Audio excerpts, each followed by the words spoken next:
I am crazy excited about this video. So this one is the BetaFPV Advanced Kit 2. And if you know me, you know that I got my start in this industry in drones. So while I love the helicopters and airplanes and everything else, this is my wheelhouse. This is what I know. This is my bread and butter. It paid my bills for, many a year now. But and if you don't know me, my name's TJ. We're doing reviews, tutorials, things like that on this channel. So if you're not already subscribed, click the button, get notifications rolling in. And if you are subscribed, thank you for watching. Thank you for coming back. So this thing is the BetaFPV Advanced Kit 2. Now, the Advanced Kit 1, when it was out, I thought it was pretty cool until I saw this one. And I realized that now that this is out, the Advanced Kit 1 should not have been called Advanced. This thing is awesome. We're going to break down each individual component of this kit as we go along, from the case to the goggles. Pretty much, we're going to talk about it all.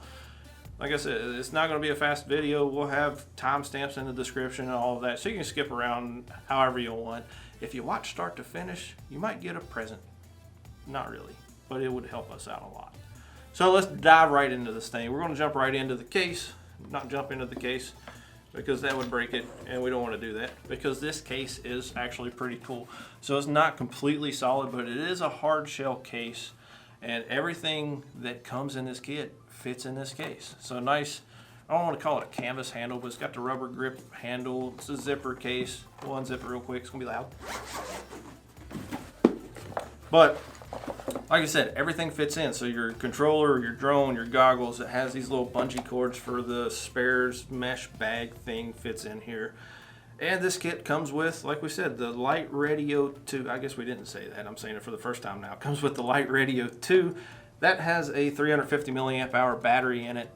And I don't know how long it lasts, but from what I've seen, people suggest plugging this in if you're charging batteries for the drone itself. I haven't ran it down yet. I've flown, I don't know, probably 10 batteries so far, and it's lasted for all 10 of those. You got a spot for your drone, spot for your goggles, and like we said, in this little mesh bag, you get 2 batteries. You get a battery charger / checker, which I find pretty cool.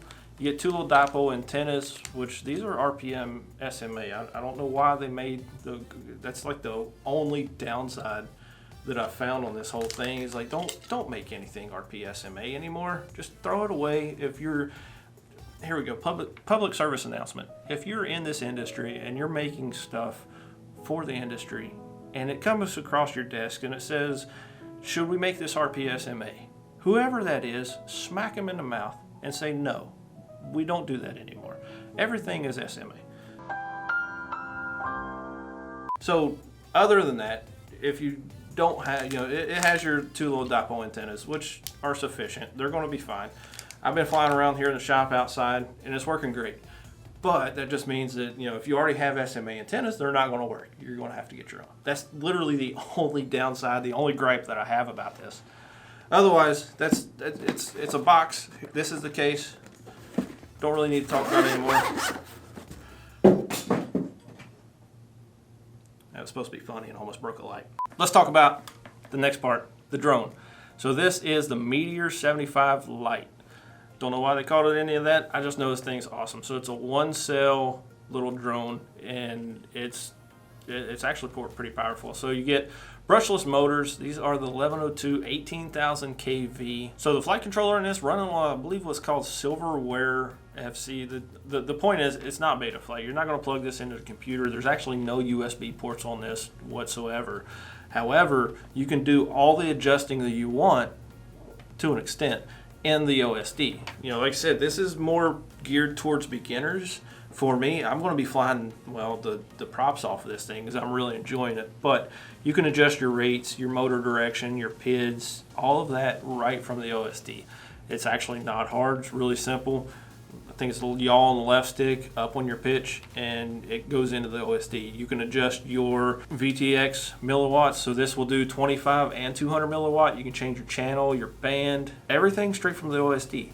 So you really don't need to plug it in. Now the tune straight out of the box, I'm not having any issues with it. Obviously, if I do some kind of big tree dive outside and I level it out and punch it full, I get a little prop wash, but it is what it is. Flying around the yard, flying around here in the office, this thing is amazing. I'm loving every minute of it. It's super durable. I've bashed this thing actually really hard.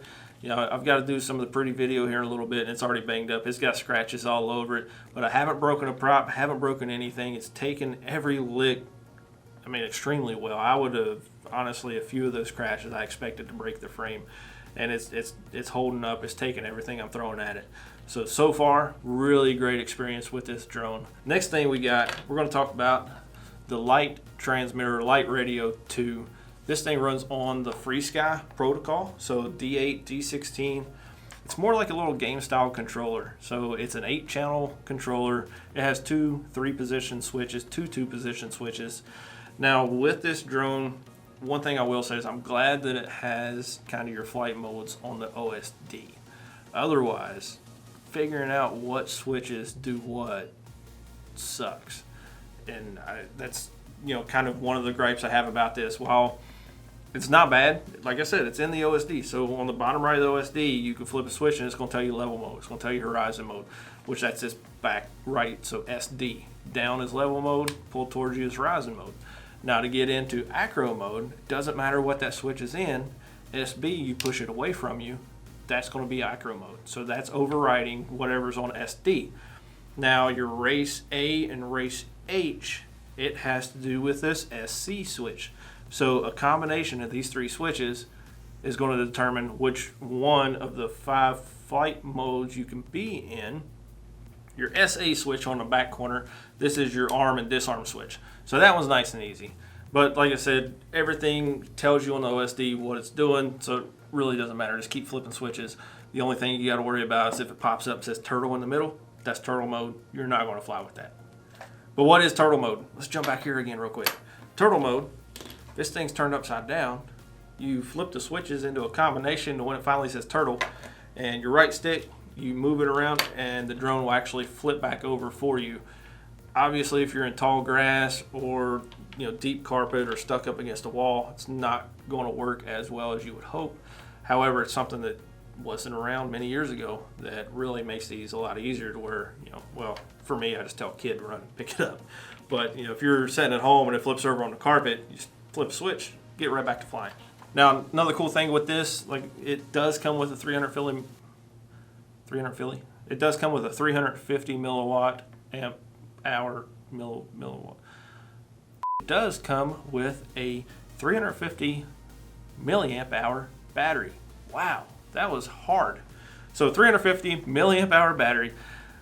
From what I've seen, people suggest plugging this in if you're charging batteries. I think I've ran about 10 batteries through it so far, and no indication of the controller going dead. Obviously 350 milliamp is not a big amount for a transmitter, so just keep that in mind when you're going out to fly. Now this does run on OpenTX, so I want to try to set this transmitter up with the M2 helicopter just because why not?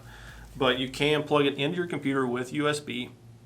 In order to get it to bind, or well, in order to get it set up with OpenTX, don't download just the regular OpenTX. I went to BetaFPV's website. I had to download the version of OpenTX that they had in order to get this to work. So keep that in mind if you want to use this with the OpenTX companion. In order to get it to boot up, you press the setup button on the back, you hold down the power button. No lights or anything are going to come on. Just do it for a second, let go, then plug it into your computer.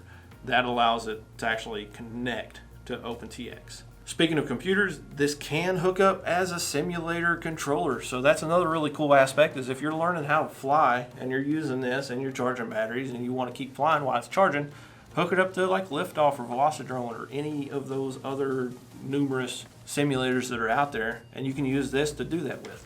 Now they do call it hobby grade gimbals. I don't know what that means other than, I mean, they feel great. They feel solid. There's no ratcheting on the throttle stick, which I personally love. I know some of you guys out there like the ratchet. I don't know if it's in here to be able to adjust to make that happen. But feel-wise, I really like how this little controller feels. The grips are, I mean, it's more like a plasticky feel. However, it does have this texture on the side to where it's not slipping out of my hand while I'm flying around. The switches are in a really good spot, so while you are flying, they're easy to switch. Don't be like me and hit the wrong switch while you're flying, thinking you're going into level mode and you drop out of the sky like a rock. because you just disarmed it 50 feet up beside of a tree. Now this also has the ability to be a trainer transmitter. I honestly have never done any kind of trainer setup with, well, anything, but having the ability to plug this in and do the trainer setup to learn how to fly is always a good thing, and it's usually something that a lot of people are looking for. And the last thing we'll touch on is the fact that there is no trim switches on here, which is really not that big of a deal. You know, a lot of airplanes, things like that, need that more so than, you know, quad guys. Got a doorbell in there. But the point is yeah, you're not going to adjust trims or centers or anything like that. However, you can do it in the OpenTX companion. So if anything like that needs to be done, hook it up to the computer and that'll take care of it. And let's jump over to the goggles. So the first thing I don't like about these are RPSMA. Why? But it does come with the dipole antennas. So 2 little dipole antennas that, like I said, RPSMA. So if you're like me and you already have a set of goggles, those antennas aren't going to work. So you have to jump on and order some antennas for this specifically.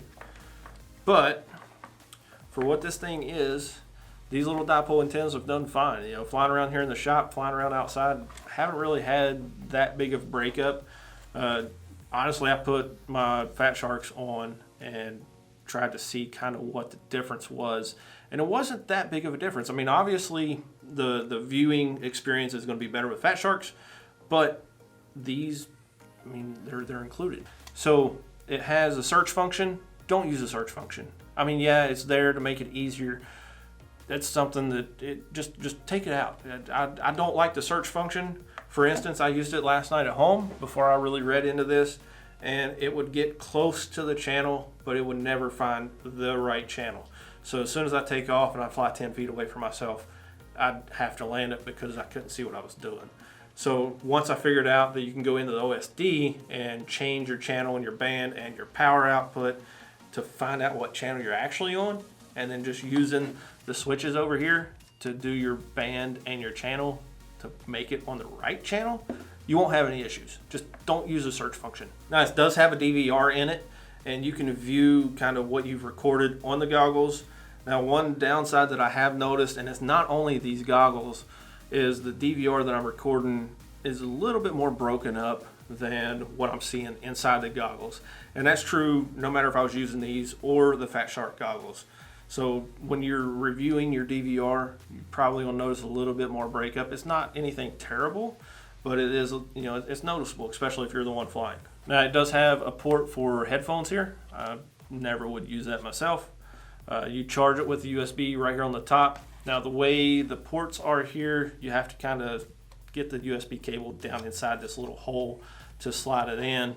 Your SD card's right here beside of it. The SD card in this, you can only do up to a 32 gigabyte card.